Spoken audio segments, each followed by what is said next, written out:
Hello, this is RICKY, the YouTube tech guy. Hey guys, so today we have the tips and tricks video for the Galaxy Fold 3. This is gonna make your battery life last at least 4 hours longer and make sure your phone is at fast, blazing performance compared to what it comes with out of the box. It's relatively slow. So let's get started. I'm gonna show you guys stuff we haven't done before and some new stuff that has been very interesting testing it out. So let's get started. All right, so for the first part, your phone naturally comes slowed down since the S21 and up. So what we can now do though is actually speed it back up if you want to. So what this does is it allows the processor to go at full speed. By default, it will not go to full speed except when you're gaming. So this will basically unlock your processor for everything you need it to. So everything is actually faster than it ever was. But again, it will cut down your battery life. So you have to be careful with that, of course. For me, I do notice a bump in speed difference and I do like that, and just especially when I'm doing a lot of things, but the RAM is really good for that as well. So I feel that it's not necessary, but if you want optimum speed, turn this on. If you want optimum battery life, leave it off. Second one is a oldie but a goodie. Anytime you want to transfer over a 4K video through text message, through email, and not lose any quality, you want to use this feature. So how you set it up is just holding down the videos you want to transfer. Say I want to transfer 2 of them or more. You can just set them up ready to go and then click share.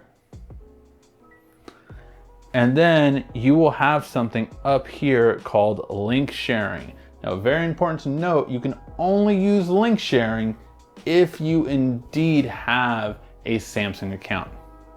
Now, very important to note, you can only use link sharing if you indeed have a Samsung account. So if you don't, go under settings, go to accounts and set up a Samsung account. It's very simple and easy, but once you have it, you unlock this ability. Now, once you tap link sharing, it will create a link that will last for 24 hours and basically send full quality videos through text message, through emails, through anything. This is really big for iOS users, for people that are trying to get video content onto their computer and don't want to waste time with cables or anything like that. It's just really simple and easy. I use this almost once a week at least, just to transfer over to like my corporate computer or something like that. It's just very easy just to transfer over all your stuff onto another device, simple and easy with Samsung Link Share. By the way, you can use Link Share on a computer now if you do have everything set up, which I'll go over in a separate video. Subscribe to check that one out. All right, and for the next one, it does always depend on your country. This app is coming to more and more countries every day, but it is gonna depend on your country and your carrier. And that is in the Galaxy Store, you're going to search for Good Lock. And once you find Good Lock right here, this is made by Samsung. You're gonna open it up and this will open a whole new world to you. I have done a basic deep dive into Good Lock already in a separate video. I'll link that in the description down below, but this changes the entire phone. The entire phone is changed by this, and you have more enhancements on foldable devices that I will go over in a future video, but the ability to actually see everything, that is really important.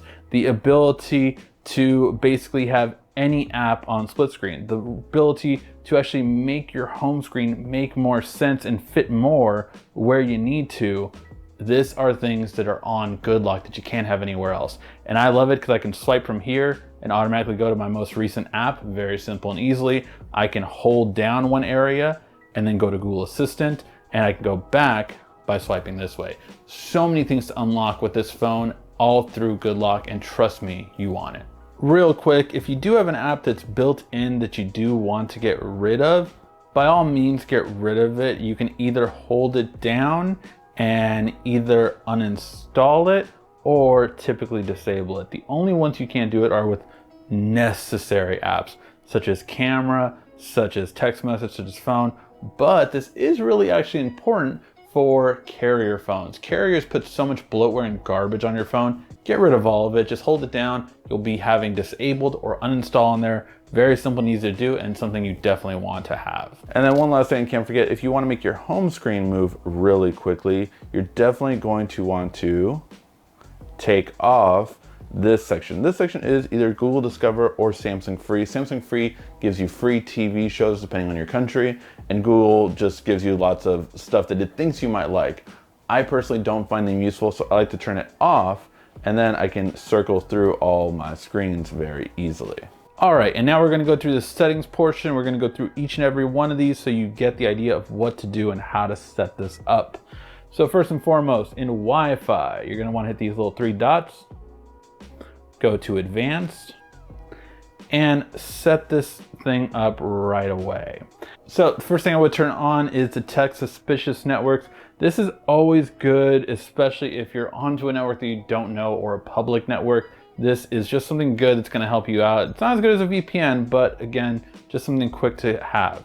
Then you also wanna make sure to note, if you ever wanna share your Wi-Fi with someone else, just go right to the Wi-Fi connection you are on, hit QR code, and that will allow them to scan it with their phone and without you needing to give them your password. Or if it's a very complicated password, this saves a lot of trouble. Next up, you're gonna want to go to mobile networks. Depending on your carrier, you can actually disable 5G. So this will increase your battery life a lot because your phone is constantly looking for 5G towers, and especially if there is none in your area, this will save your battery life about a good hour just by this feature alone. Great to have. Again, some carriers, I believe Verizon, I'm not sure if AT&T does allow it, but it's just something you definitely want to switch if you have the ability to. Then the next part will be under sounds and vibrations. You want to go to sound and quality effects and make sure Dolby Atmos is on auto and on gaming. But the biggest thing you want to make sure to do is adapt sound. I set this up with every phone I ever get. What this will do is actually cater to your ears. You have to either plug in headphones or have Bluetooth headphones in order to set this up. But once you do, trust me, your sound quality will be so much better because it's absolutely catered to you. Some headphones give you this option to do in their app, but having it done on phone-wide ability is just so unparalleled. So this is the best feature you can do for sound quality. Now for this part on notifications, you can keep them brief, and what that will do is actually allow you to do a cool lighting effect. A lot of people know this from before, so the only way to do it now is if you actually do put it on brief. I like more details, so I will keep it off, but it's just one thing that if you really want that lighting feature, you have that ability still. Then the next part under notifications is advanced settings. And there's a couple of things right here. Show your battery percentage, always a good thing to have right there. If you don't want too many notifications piling up, do the 3 most recent icons so you won't have it just flooding your phone. Also, definitely good to have the notifications reminder on. I love this because this is really important. If you're a type of person that forgets about a notification, this will remind you 15 minutes later, hey, you still haven't looked at this notification, maybe you might want to get to it. It's really something that I quite love, and you can have it be as annoying as you want or as persistent as you want, but that's how I like to have it set up. Then we go to display. I always say this, you only stay on dark mode. Without dark mode, again, this is an hour and about 15 minutes to an hour and 45 minutes difference that I have seen on previous folds before. So it really is more important in the fold because it's a much bigger display, and putting it on dark mode will save you a lot more battery life. So definitely something to take a look at. Always leave it on dark mode at all times. Brightness, you do not want to use adaptive brightness. Why? Because the sensor that makes it so it tells if your brightness is always bright or lower that's needed will actually drain your battery more than if you just put it on a specific spot. So typically I just put it around this area, and that is good enough. I'm putting it a little bit down for this video, but I will typically have it at about 70, 80%. That marks the 90% mark, where if you do brighter than that, it will kind of damage your screen, so be careful with that,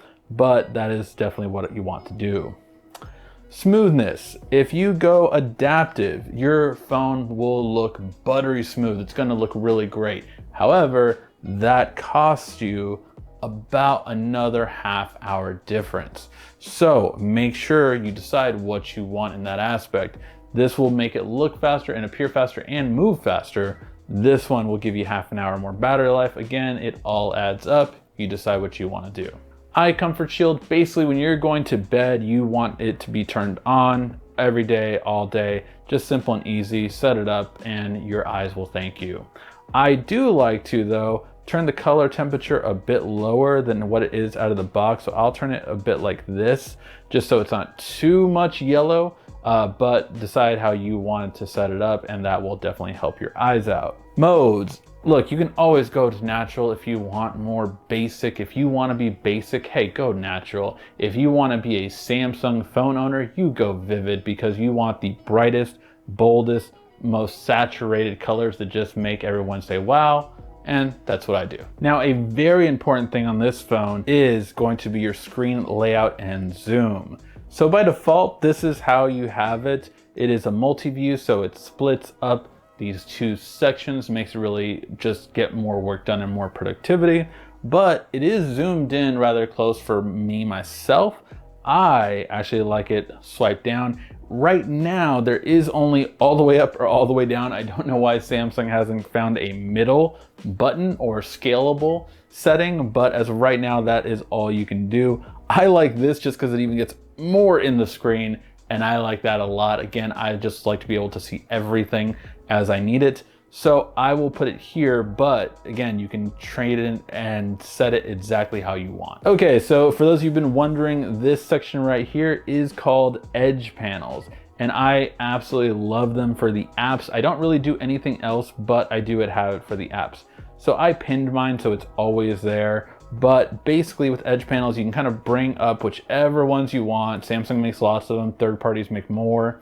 You have a handle on where you can swipe it out. I like mine to be right at the top over here. And you can swipe it out and always have these here. Make it whatever you want. You can create split screens, very easily accessible. I do this one all the time, or scroll through Twitter and YouTube. It's really quite convenient.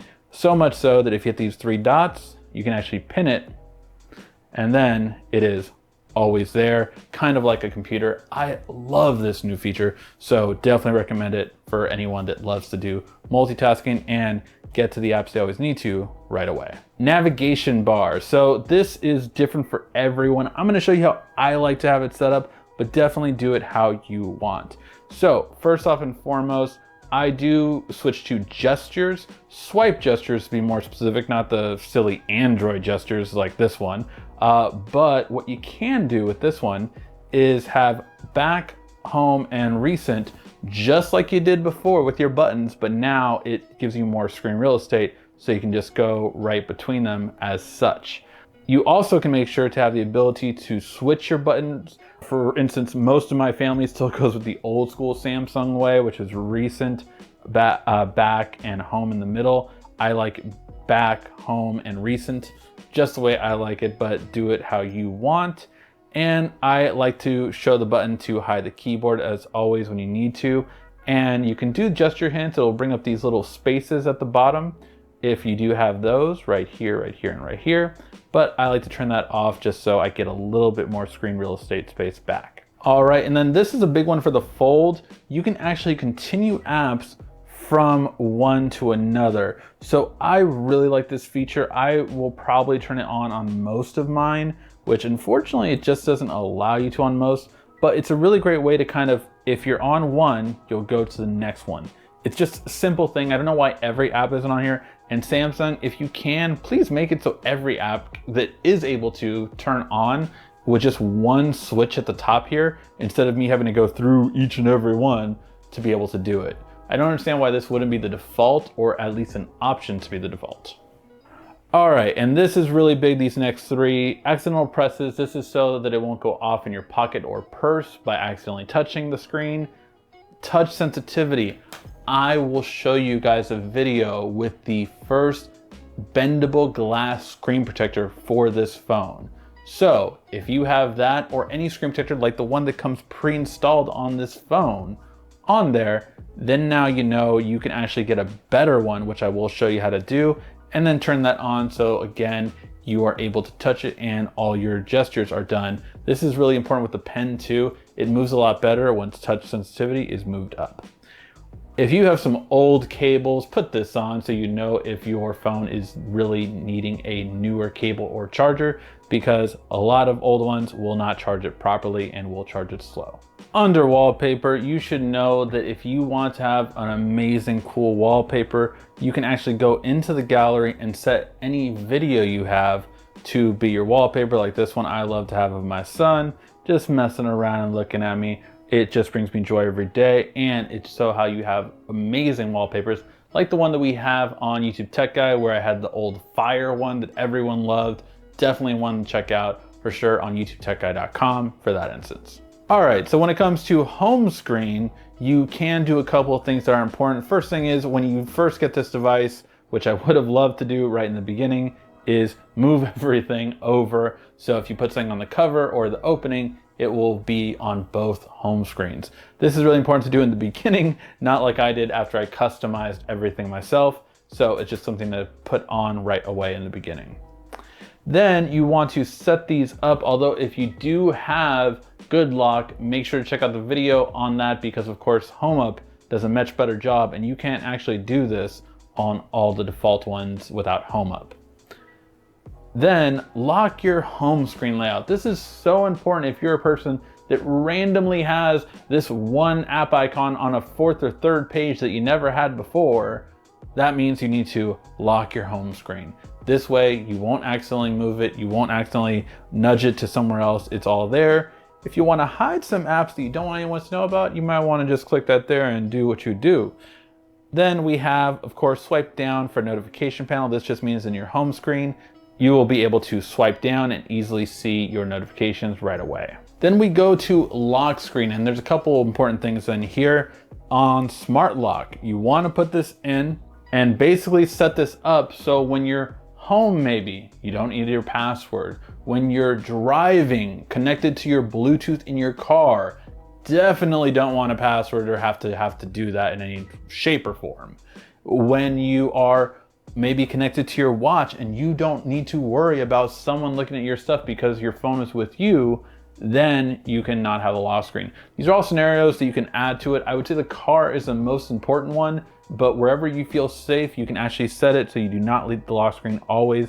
I frankly always do it at home, and when I'm connected to Bluetooth in my car, I just don't need the lock screen. Next thing I want to do is go to secure lock settings, and under there I would turn off auto lock after at least like 5 minutes. I mean, for me, again, I don't need to be suspicious about anything. I don't have anything to hide, so I'm fine with just being able to do that. Also, if you want to, you can do things like have a lockdown option so your phone will be wiped if too many wrong issues occur. You can also make it so this doesn't instantly lock it when you hit the power button, it won't automatically lock it. All these things are possible, it just depends on how you want to have it, including the lock when folded. Then we have always on display. I'm a big fan of this. Yes, it can drain your battery life a bit, but it's just such useful information. This basically replaces that circle lighting we used to have back in the day. Just show always, or show at a schedule. You might not need it at night, so just do it during the day. But I really love all the information you get from it. It's just really a huge benefit.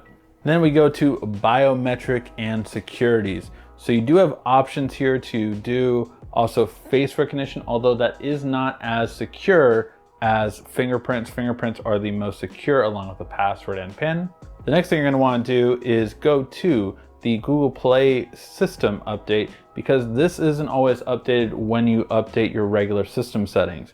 For instance, I just tapped it and I have an update. So I'm gonna do that now.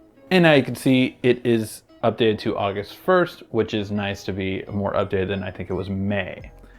Second you want to do is Find My Mobile. This is for a Samsung account, and it will allow you to access your phone even if it was recently turned off. It will tell you the last location it was available in. You can lock it, so you need a special password just to get into it, or send a message or ring it. All these things will help you find your device, and all you need to do is have a Samsung account and it'll be on. And then we have, for people that need to hide certain things, Secure Folder. Secure Folder divides your phone up into two phones, your regular phone and your hidden phone. Or to be fair, it could be your home phone and your work phone. These keep things completely separate so that even your company, that's the most secure company ever, could not get into your personal side if you want to lock them in to this secure folder. So if your company does require for their app to be on your phone, put them on this side. They can't do a thing about your personal side. Then the really great part is secure folder basically has its own separate phone. So you essentially get your own separate apps that are different from your regular apps. Calls and text messages will still be there, but your contact names won't show up if you have them on one side and not the other.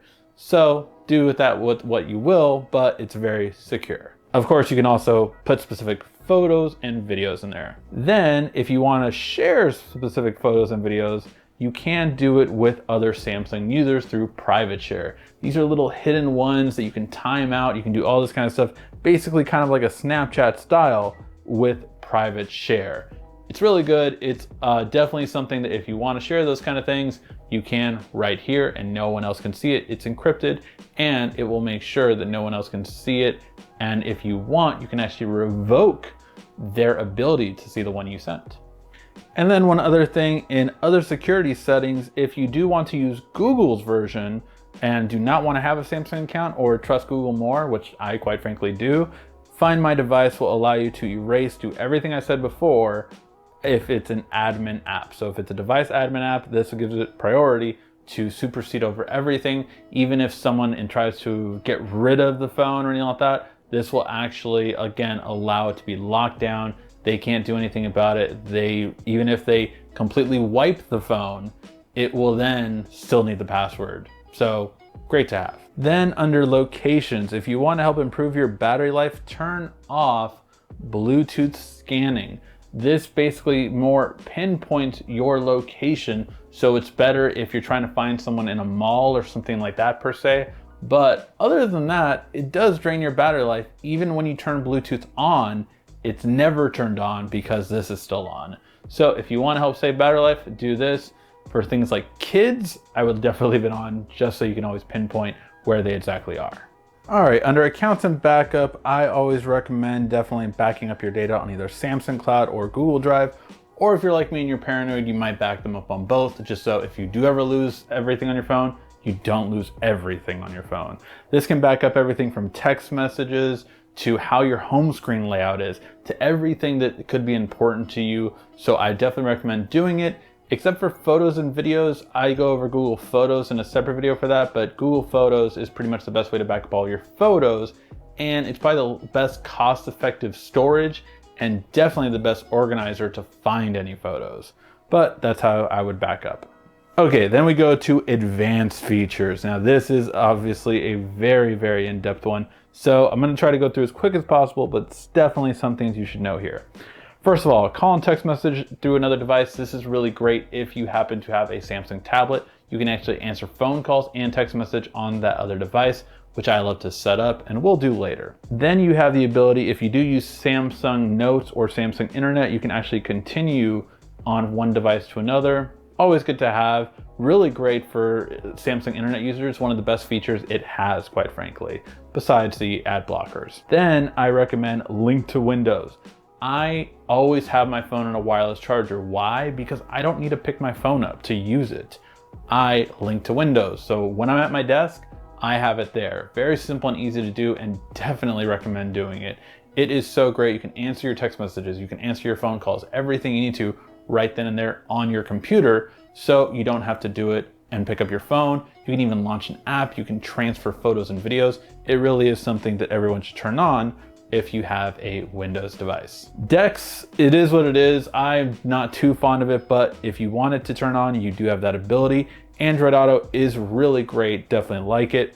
Labs, now this is really interesting. So Labs has done a lot of what GoodLock did and put it in here so it's accessible to everyone. Multi-window on all apps, that was from GoodLock, and now you can do it on here too. Auto rotate apps. Decide which apps you never want to rotate. That is a really nice feature to have. Customize apps aspect ratio. This is really important because if an app doesn't fit properly, this is what you want to do to make it fit properly, whether it be making it a 16:9 like a traditional phone or a 4:3 or full screen. So you have those different options to put on there. So just choose which one you want and you can see how it's different and which is the best way. With S Pen, as you can see throughout this video, I have been using my S Pen, so I do have that ability to use it. And basically you have lots of different things here. If you do happen to get the S Pen, don't get the S Pen case. We'll talk about that in the accessories video, but do not get the S Pen case. It's horrible. This is way better, and there's an alternative coming. Side key, just make it this. Double press to launch camera and power off. Simple, easy, the way to go. All right, so for motions and gestures, this is how I have mine set up. If you want to copy me exactly, then just do it. It tells you what each one is, but these will save your battery life, especially with things like keeping your screen on. That sensor would always be on to do it. Vibration, all this kind of stuff drains your battery, so this is just really good. The sensor gesture, I kept doing that like crazy within the first day, so I immediately turned it off, and there it is. One-handed mode, this is a really great way just to gesture, swipe down basically, and you have yourself a one-handed screen. Very easy to do, especially with the taller front face that your regular screen brings. So when you go like this, it will allow you to have a more easily accessible one-handed screen. Bixby Routines, this is a great feature and I definitely recommend it to everyone. I have my own routines, which I definitely love to have, and always more to set up. So some of them are, when I'm driving, my Wi-Fi is off. I don't need my battery draining trying to find Wi-Fi signals that's only going to drain my battery. When I'm gaming, I don't want certain interruptions, so I have that on. Auto battery saving, really good when you're definitely want to conserve battery life. You can have it turn on automatically at whatever percentage you would like.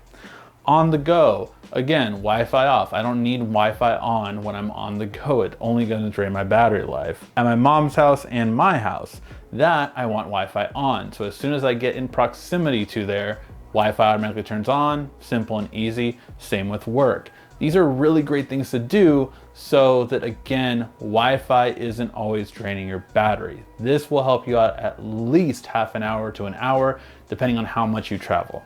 And then the last big thing under advanced features is going to be turn on game launcher. It sorts all your games and makes it easy to find them. And then video brightness. This basically you want to have on bright so you actually can view HDR content properly. And then the moment you've been waiting for, how to save anywhere from half an hour to an hour and a half with these features alone. In battery, we're going to do a couple things here. First, automation. We're gonna make it so that it auto-optimizes daily, every time at 3 a.m., whatever time you really want to basically, and this will essentially make sure that your phone is optimized and ready to go every morning and you don't need to do anything. Then auto restart.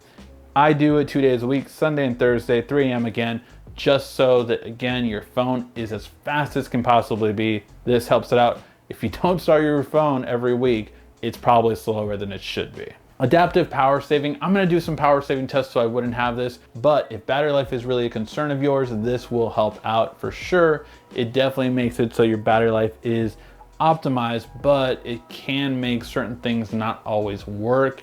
So I would be cautious of that. Then we go to battery, and then we're going to our favorite subject, background use limits. So I already have 88 apps that are put on deep sleep, 17 that are never, and 5 that are sleeping. Basically any app, like a banking app, like every single game probably, anything that you do not want to run in the background, you put it here and add so much more. I will probably add at least a good 30 more, if not more than that. The only apps that you never want to put in there is maybe an app that you need to make sure that always has communication, such as work apps like the Gmail, Outlook app, Teams, Slack, whatever you use for that case scenario you want to have going. And if you want social media to run the background, put it. However, if you're like me, I don't want my Facebook to run in the background, so I actually turn that off so it's only there when I look at it. I don't need to always be connected or dialed in to certain social media platforms. So I turn it off unless specific people or specific notifications that I want to see. And ones that you would never want to turn off are obviously something like a security feature or a something specific, like a Google app or a Samsung app that's built in that you don't want to make sure that you mess with so it can damage your phone for any scenario. So just to give you an example, I only got to the J's and I'm already at 175. So I'll probably be well into the 200s with mine. I have a lot of apps and I definitely don't need them going in the background. Then the last part of battery you might want to take a look at is more battery settings.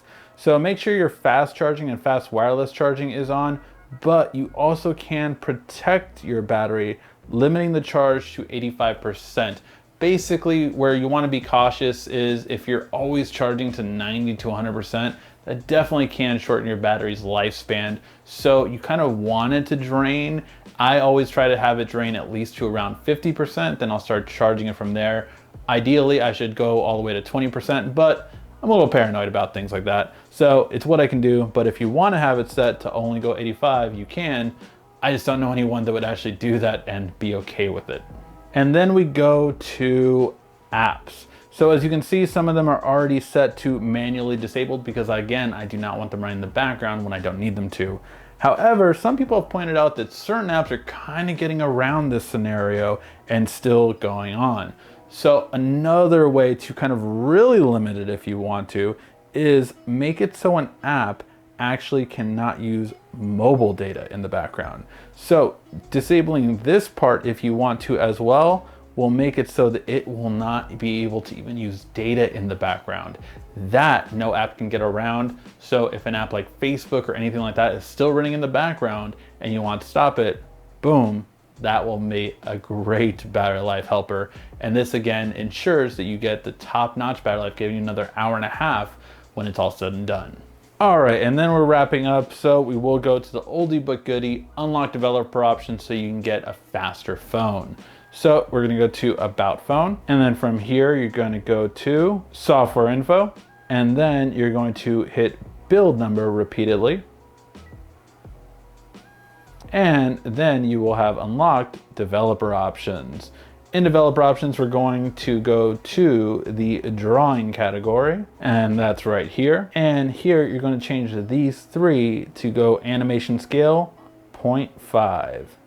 Once you do that, your phone will now also move faster alongside its adaptive display. So basically now your phone will move way faster than it was before, and you will be really good. All right, and then before we do call it a day, I do want to give you two things, and that is phone and message app. In phone, you're gonna wanna hit these three dots, go to settings, and then do a couple things. One, you can actually make a really cool background when someone calls. I love this because I do it to my old school Fire one that just really looks great when someone's calling. Then you also want to set up your quick decline messages. This will basically allow you to set these up so they're good to go and you're ready to cancel any calls, but let them know what you need to know.